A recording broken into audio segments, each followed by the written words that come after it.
In 1992, I read the autobiography of Miles Davis, the great jazz trumpeter. Ghostwriter was Quincy Troop, credit where credit is due.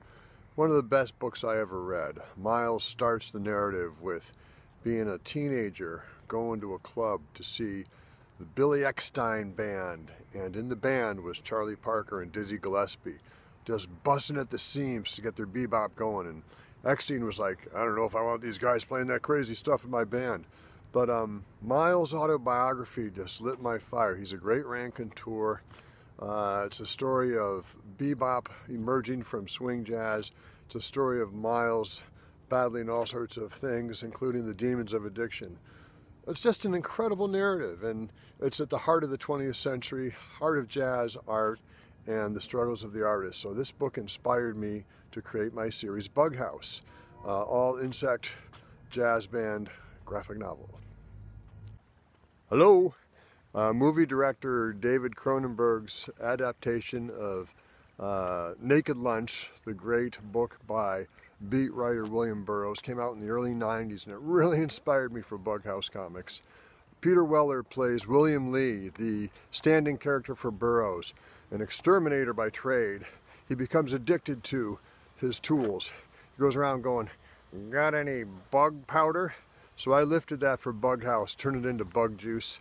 And there's also an Ornette Coleman soundtrack, the jazz genius on saxophone, just like, oh my God, he supplements the narrative with his incredible saxophone lines. Judy Davis, a sultry Judy Davis, is in there playing two roles as Burroughs' wife and also as Jane Bowles in Morocco. But this movie really just lifted me and inspired me for BugHouse.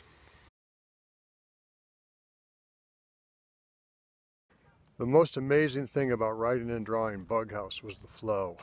I mean, I wrote dialogue with the purpose of illuminating character, and I edited the dialogue, knocked out the unnecessary qualifiers, but the muse showed up, and that material flowed like honey. It was a perfect moment in my life where my writing and drawing skills came together. Also, I had just met Serena, who would end up being my partner and my wife.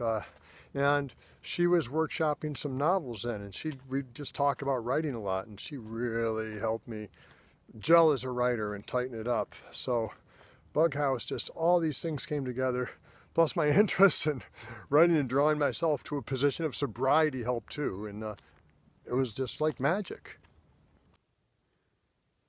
Recently actually put together a new edition of the first BugHouse novel, graphic novel of the trilogy.